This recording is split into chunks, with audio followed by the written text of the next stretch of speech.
చిత్రవతకు స్వాగతం మిత్రులారా. ఈరోజు వాయిదాలోనండి సెటిల్మెంట్ అని పిలుస్తూ ఉంటే కొంతమంది తెలియకుండా జాగ్రత్త పడకుండా సెటిల్మెంట్ కోసం వెళ్ళి అక్కడ ఇరుక్కుపోతున్నారండి. అలాంటి ఒక రెండు కేసులు చూద్దాం. తర్వాత సెటిల్మెంట్కి వెళ్ళేటప్పుడు మీరు పాటించాల్సిన కొన్ని జాగ్రత్తల గురించి మాట్లాడుకుందాం అండి. ఒక జంట మధ్యన ఇలాగే గొడవ జరిగింది. భార్య సైడ్ వాళ్ళు వెళ్ళి పోలీస్ స్టేషన్లో కంప్లైంట్ ఇచ్చారు. పోలీసులు ఏమో అబ్బాయి తల్లిదండ్రులకి కాల్ చేసి స్టేషన్కి రమ్మని చెప్పారు. అబ్బాయి వాళ్ళు ఏం చేశారు, సరే చాలా పెద్ద విషయం అది, బట్ వాళ్ళు ఏం చేశారంటే అమ్మాయి వాళ్ళ తండ్రికి ఫోన్ చేసి మాట్లాడారు. బాబు పోలీస్ స్టేషన్ దాకా ఎందుకు వెళ్ళారా బాబు, మీరు మాకు మాట చెప్పాలి కదా, ఇంట్లో పెద్దవాళ్ళు ఉన్నావు మాట చెప్పాలి కదా, కూర్చుని మాట్లాడుకుందాం అని చెప్తే వాళ్ళు ఏం చెప్పారు, సరే రండి మాట్లాడుకుందాం అని చెప్పారు.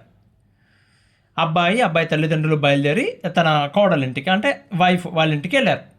వాళ్ళు మర్యాదగానే ఆహ్వానించారు, వీళ్ళని పలకరించారు, ఏదో కాఫీ తెచ్చిచ్చారు, బాగానే ఉంది. ఆ తర్వాత మెల్లిగా మాటలు మొదలు పెట్టారండి. సరే ఇలా గొడవ జరిగింది కదా, కారణాలు ఎవరి గోళాలు చెప్తున్నారు, అమ్మాయి సైడ్ అబ్బాయి సైడ్ కూడా.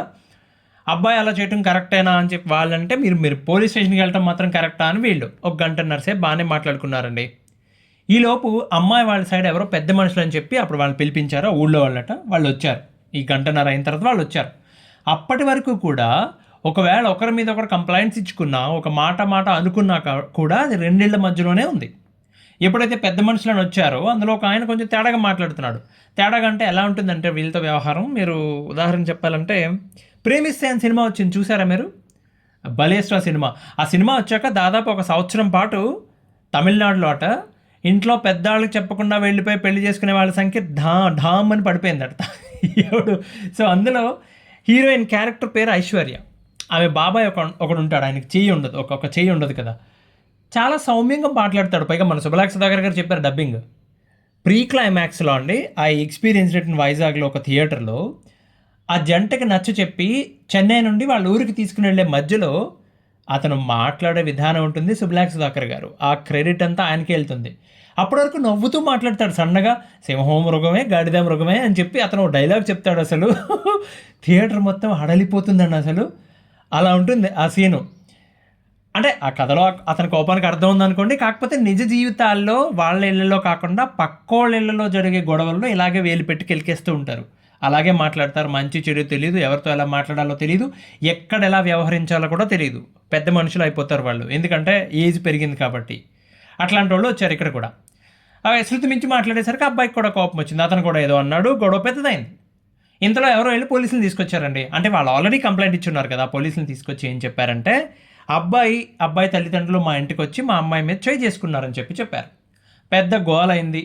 ఆ గొడవ జరిగింది మధ్యాహ్నం. అయితే చివరికి రాత్రి ఎప్పుడో 11 గంటలకి అబ్బాయి వాళ్ళ చేత ఆ మధ్యవర్తి ఎవరైతే పెద్ద మనిషి ఉన్నారో అతనికి క్షమాపణ చెప్పించి ఆ రోజుకి వాళ్ళని అరెస్ట్ చేయకుండా కేసు మాత్రం ఫైల్ చేసి పంపించారు.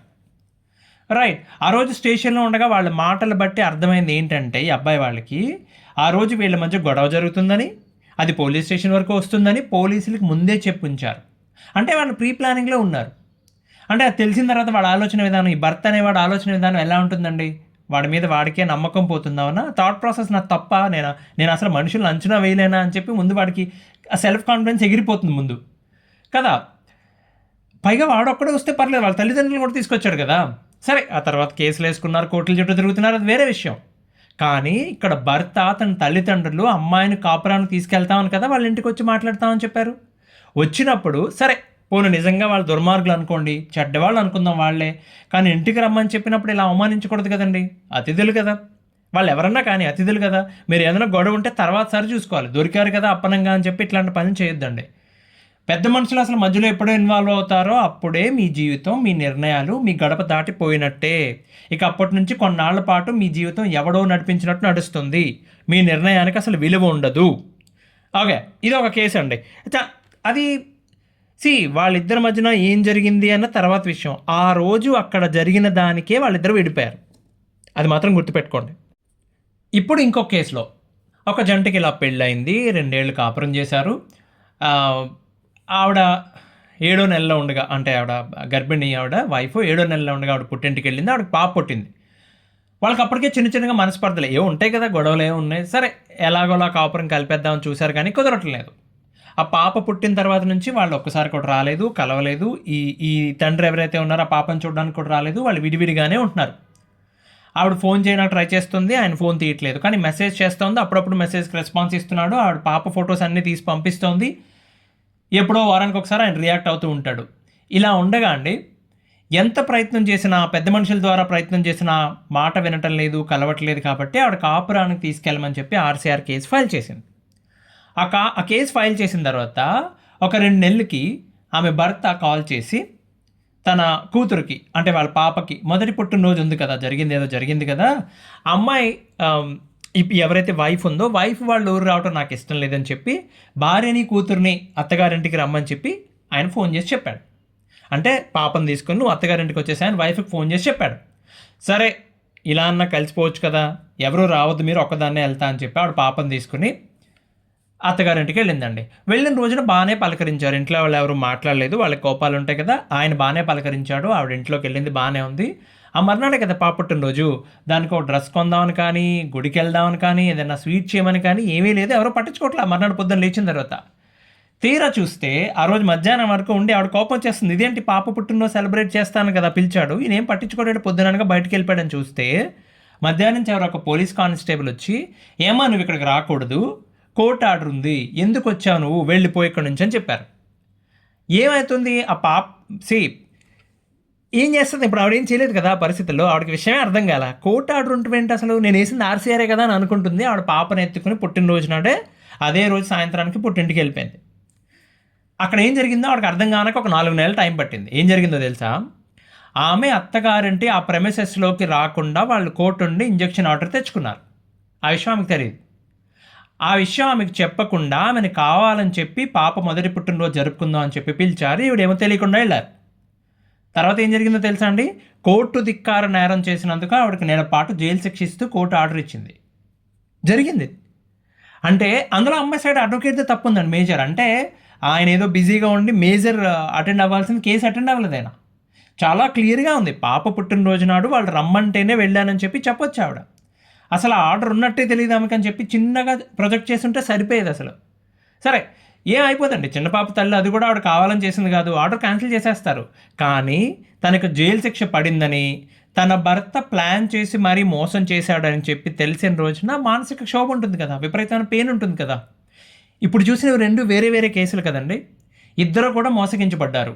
వాళ్ళు కాచే ఒక్కొక్క కన్నీటి బొట్టుకి ఒక్కొక్క కెరటంగా మారి పెద్ద సుడిగుండలా తయారై అవతల పక్కలను ముంచేయడం ఖాయం అండి.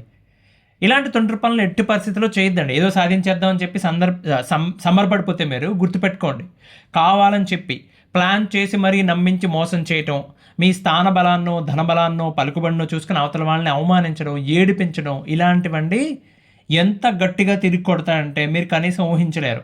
చాలామంది అనుకుంటారు, గాడిది గుడ్డులే, ఇన్ని తప్పని చేసిన వాళ్ళు బయట హ్యాపీగా తిరుగుతున్నారు కదా అని. ఒక్క విషయాన్ని గట్టిగా నమ్మండి, మోసం చేసిన వాళ్ళు మోసానికి గురికాక తప్పదు. అదొక సైకిల్, అట్లా తిరుగుతూనే ఉంటుంది కాలచక్రం.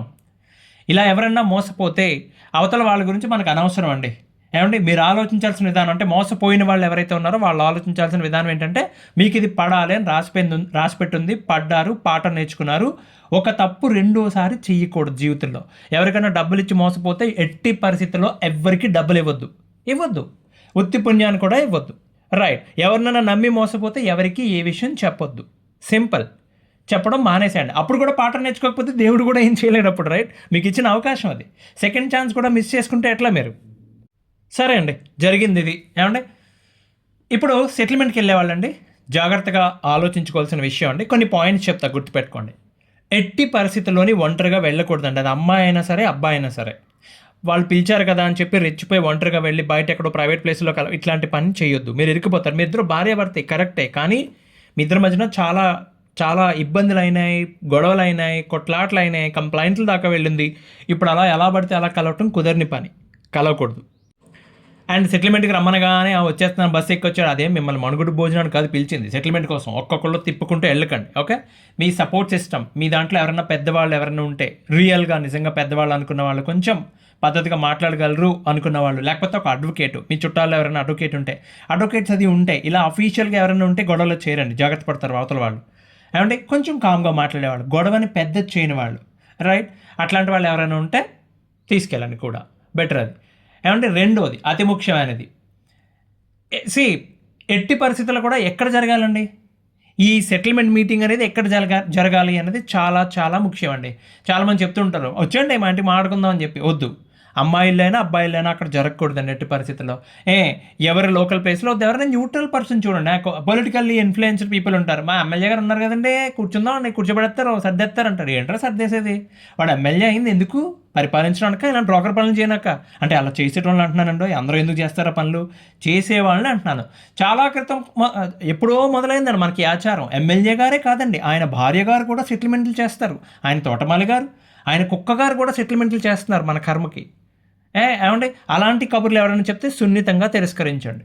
ఏమండి, తర్వాత ఎక్కడ జరిగితే బెటర్ మరి? బెస్ట్ ఆప్షన్ ఏంటంటే అండి, ఏదన్నా దేవాలయం ఉంటే, మీ లోకల్ వద్దు వాళ్ళ లోకల్ వద్దు, మధ్యలో ఎక్కడన్నా, రైట్? ఎవరైనా ఉంటారు కదా మీకు, వాళ్ళకి మీకు కావాల్సిన చుట్టాలు ఎవరైనా ఉంటారు కదా, ముందుకు వస్తారు కదా, వాళ్ళ దగ్గర, వాళ్ళ ఇంటి దగ్గర మాత్రం ఎందుకు ఈ చెత్త? వాళ్ళకి ఎందుకు ఇబ్బంది? దేవాలయంలో పెట్టండి. కొంచెం ప్రాంగణం ఏదో ఒకటి ఉంటుంది కదా, అలాంటి దేవాలయం. సాధారణంగా అండి గుళ్ళో అంటే అలాంటప్పుడు లేనిపోయిన ఆలోచనలు, అవతల పక్క వాళ్ళ మీద అనవసరమైన ఆరోపణలు చేయడం తగ్గుతుంది. ముందు దేవాలయానికి వెళ్ళండి, అందరూ కలిపి ఒకసారి దర్శనం చేసుకుని వచ్చి రావి చెట్టు కింద కూర్చొని మాట్లాడుకోండి. కొంచెం పాజిటివ్ ఎన్విరాన్మెంట్ ఉంటుంది, మనసు ప్రశాంతంగా ఉంటుంది. వీలైనంత తక్కువ తప్పులు మాట్లాడతారు అక్కడ. ఏమండి, లేదు దేవాలయంలో కుదరట్లేదు, అడ్వకేట్ ఆఫీస్ బెస్ట్ ఆప్షన్. లేకపోతే ఎవరన్నా పెద్ద పెద్ద మనిషి అంటే రియల్ పెద్ద మనిషి అండి, వాళ్ళ మాట వింటారు అని చెప్తే, అయ్యో దెబ్బలాడుకుంటా ఇట్లా పొండ అవతల పొండ పొండ అంటారు కదా, వాళ్ళ మాట వింటారు కదా, వాళ్ళు వీళ్ళు కూడా వింటారు, కనీసం డబ్బులున్న వాళ్ళ మాట వింటారు కదా, న్యూట్రల్గా మాట్లాడతారు అనుకున్న వాళ్ళు. ఒక సైడ్ వెళ్ళిపోయే వాళ్ళ జోలికి వెళ్ళొద్దు. ఇట్లాంటి ప్లేస్లో సెటిల్ చేసుకోండి. సెటిల్మెంట్ అంటే ఇలాంటి ప్లేస్లోనే జరగదండి. ఎవరో ఒకరు భార్య కానీ భర్త వాళ్ళ ఇళ్ళలో జరగకూడదండి. ఏమండి, సెటిల్మెంట్కి వెళ్ళే ముందు మీ ఇద్దరితో మాట్లాడుతున్న వ్యక్తి కానీ మీ ఇద్దరు కానీ డైరెక్ట్గా సింపుల్గా ఒక అజెండా అనుకోండి. ఓకే, ఒక మీటింగ్ జరిగినప్పుడు కార్పొరేషన్లోనో లేకపోతే ఒక అపార్ట్మెంట్ కమ్యూనిటీ హాల్లోనో ఎక్కడో మీటింగ్ జరుగుతుంది కదా, జరిగినప్పుడు ఒక అజెండా ఉంటుంది, మీకు కూడా ఉండాలి కదా. దేని గురించి మీటింగు? తిరిగి కలవడానికా? సపరేషన్ కోసమా? ఫైనాన్షియల్ సెటిల్మెంటా? ఏంటి మీటింగ్ దేనికోసం? తర్వాత కొన్ని నెగోషియేట్ చెయ్యం మేము అసలు మాట్లాడడం అలాంటి వాటి గురించి అనుకుంటారు. వాటి గురించి కూడా క్లియర్గా చెప్పండి. వేరు కాపురం ఆ పాయింట్ మర్చిపోండి మీరు. దాని మీద మాత్రమే ఆర్గ్యూ చేయడానికో మాట్లాడడానికి అయితే మేము రావండి, మేము దానికి సిద్ధంగా లేము. లేదు కోర్టున్నారు అడుగుతున్నారు, అబ్బాయి అంత ఇచ్చుకోలేమండి, మేము రాము, క్లియర్గా చెప్పండి. అలాగే ఏదైతే యాక్సెప్ట్ చేసేందుకు రెడీగా ఉంటారు మీరు, అది కూడా చెప్పండి ముందు. ఆ తర్వాత పిల్లల కస్టడీ గురించి, విడిపోదాం అనుకుంటున్నారు, పిల్లల కస్టడీ గురించి, ఫైనాన్షియల్ సెటిల్మెంట్ గురించి, కంప్లైంట్స్ విత్డ్రా ఎలా ఉండాలి, వీటి గురించి రెడీ చేసుకుని అవన్నీ ముందు చేసుకోమని చెప్పట్లా, వీటి గురించి మాట్లాడుకుందామని అనుకోండి ఒక మాట, బెటర్గా అనిపిస్తుంది. తర్వాత అతి ముఖ్యమైనది, మీ రెండు సైడ్లు కూడా అండి కాన్వర్జేషన్ని కంట్రోల్ చేసేటోళ్ళు ఎవరెక్కడ ఉండాలండి? ఉంటారండి, చాలా చోట్ల ఉంటారు, అందరిళ్లలోనే ఉంటారు, బయటికి తెలియదు అంతే. మ్యాటర్ ఇలాంటి గొడవ జరిగినప్పుడే బయటపడతారు అలాంటి వాళ్ళు. అంటే ఇద్దరిలో కూడా ఎందుకమ్మా అట్లాగా, ఎందుకు వచ్చిన గొడవలు అంటారు. ఎవరైనా ఒకళ్ళు మాట రేస్ చేస్తూ ఉంటే జరిగిపోయి ఎందుకమ్మా తలుచుకుంటారు, కూర్చొని అట్లాగా మాట్లాడకండి. ఇప్పుడు మనం మాట్లాడుకోవడానికి వచ్చాం కదా, గొడవ పడడానికి కాదు కదా. ఇలా కంట్రోల్ చేసేటోళ్ళు ఎవరెక్కడ ఉండాలి? మీ రెండిళ్లలో ఎవరూ లేకపోతే ఆ బాధ్యత తీసుకోవాల్సింది భార్య భర్త మీరు మాత్రమే. మీ గురించి ఎవడో బయట నుంచి రారు, మీరే తీసుకోవాలి. మీ సైడ్ వాళ్ళు మీరే. సరే అయిపోయింది కదా, ఇప్పుడు మాట్లాడకండి, అది మనం మాట్లాడుకోవాల్సి వచ్చిన అజెండా ఇది కదా, దీని గురించి మాట్లాడుకుందాం. అవన్నీ సక్రమంగా ఉంటే ఈ కర్మ ఎందుకు మనకి? మీ వాళ్ళని మీరే ఆపండి. చాలా చక్కగా తేలుతుందండి, బ్రహ్మాండంగా సెటిల్ అవుతుంది విషయం. అది కలిసి ఉంటారో విడిపోతారో తర్వాత విషయం, కానీ సెటిల్మెంట్ ఒక పద్ధతిగా జరుగుతుంది. తర్వాత అండి, అవతల పక్కోళ్ళ నుంచి కొంచెం సైకలాజికల్ ప్రెషర్ ఉంటుందండి. అవతల పక్కోళ్ళ నుంచి అది ఆలోచించండి మీరు. అంటే ఇట్స్ లైక్ నీకు ఇది లాస్ట్ ఛాన్స్, ఇలాంటి మాట్లాడే అవకాశం ఉంటుందండి. అలా ఎవరైనా మాట్లాడినా భయపెట్టినా వాళ్ళ ఇంటెన్షన్స్ ఏంటో మాకు చాలా క్లియర్గా తెలిసిపోతాయండి. ఓకే, సో ఇప్పుడు చాలామంది ఏం చేస్తుంటారంటే థ్రెటన్ చేస్తుంటే భయపెట్టడానికి ట్రై చేస్తూ ఉంటారు. ఇది నీకు లాస్ట్ ఛాన్స్, మళ్ళీ దాటిందంటే అరెస్ట్, ఇవన్నీ జుజుబీ కబుర్లు అవన్నీ పట్టించుకోవాల్సిన అవసరం లేదు. మీరు లైట్ తీసుకోండి, నవ్వు ఊరుకోండి అంతే. ఎమోషనల్ డ్రామా చేస్తుంటారు, అవన్నీ పట్టించుకోవద్దు. సింపుల్ అండి, మీరు చేయాల్సిందల్లా ఒకటేనండి. ఓకే, మీకు ఎప్పుడు నెగోషియేట్ చేయటం అంటే సెటిల్మెంట్ టర్మ్స్ మాట్లాడడం ఎప్పుడు ఆపేయాలో మీకు తెలిసిపోవాలి. అవతల పక్క వాళ్ళు ఒరిజినల్ ఇంటెన్షన్ ఏంటి? మిమ్మల్ని ఇక్కడ కూర్చోబెట్టి ఇబ్బంది పెట్టి బ్లాక్మెయిల్ చేద్దామని అనుకుంటున్నారా వాళ్ళు ఏమన్నా మిమ్మల్ని? అసలు నిజంగా ఇప్పుడు కాపురానికి తీసుకెళ్ళమని అవతల పక్క వాళ్ళు చెప్తున్నారండి, కాపురానికి వచ్చే ఉద్దేశం నిజంగా ఉందా వాళ్ళకి లేదా? వాళ్ళు మాట్లాడే మాటలు పెట్టే కండిషన్స్ బట్టి అర్థమైపోతుంది, రైట్? అవి అలా లేవనుకోండి, సైలెంట్గా ఊరుకోండి. మీ నిర్ణయాలు, మీ యాక్షన్ ప్లాన్స్, ఇదిగో ఇదిగో ఏం అవసరంలా, చిటికలేయడం ఏం అవసరంలా, మీరు అక్కడ ఏమవద్దు, మౌనంగా ఉండండి. ఓకే, ఇది తేలే వ్యవహారం కాదు, అర్థమైంది కదా, మౌనంగా ఉండండి. అంతా అయిపోయిన తర్వాత సరేనండి, ఇంత చక్కగా మాట్లాడుకుందాం, ఏమండి చిన్నో పెద్ద అందరూ పిలిచిన వెంటనే వచ్చారు, మాకు అంతకంటే సంతోషకరమైన విషయం ఇంకేం కావాలి, ఇంకొకసారి కూర్చుంటే వీళ్ళిద్దరు మ్యాటర్ సెటిల్ అయిపోతుందని మాకు నమ్మకం ఉంది, ఇంకొక 2 వారాలు గ్యాప్ ఇచ్చి మాట్లాడుకున్నాక ఒకసారి మళ్ళీ కూర్చుందాం, సైలెంట్గా లేచి వచ్చేయండి. మీరు 2 వారాలు గ్యాప్ ఇచ్చిన తర్వాత ఎలాగో కలవరు, ఏమో మనసు మారొచ్చు వాళ్ళది కూడా, ఈ 2 వారాల్లో చెప్పలేం కదా, కలవకపోయినా వచ్చే నష్టం లేదు. కానీ అక్కడ ఉండి ప్రతిజ్ఞలు చేయటం, అవతల పక్కల మీద ఛాలెంజెస్ విసరడం, ఇట్లాంటి పని చేయొద్దు. ఏమండి సెటిల్మెంట్కి వెళ్ళేటప్పుడు జాగ్రత్తగా వెళ్ళండి, జాగ్రత్తగా రండి. ఓకే, క్షేమంగా వెళ్ళి లాభంగా రండి, అనవసరమైన విషయాల జోలికి వెళ్ళొద్దు. చాలామంది సెటిల్మెంట్ పేరుతో దగ్గరికి వస్తారు, చిత్తకొట్టేసుకుంటున్నారు. చిత్తకొట్టుకోవడం అంటే మాటలతో ఉండి ఆ గొడవ ఇంకా పెద్దదైపోతుంది. చిన్న చిల్లు ఉంటే దాంట్లో ఏదో దూర్పి ఇలా ఇలా ఇలా ఇలా చేసి ఆ ఫ్యాబ్రిక్ మొత్తం పని రాకుండా చేసేస్తారు చూడండి, అట్లా చేసేసుకుంటున్నారు వీళ్ళు బతుక్కి. అట్లా చేసుకోవద్దని చెప్తున్నాను. ఇంకో వాయిదాలో ఇంకో మంచి విషయంతో కలుద్దామండి. అంతవరకు సెలవు, ధన్యవాదాలు.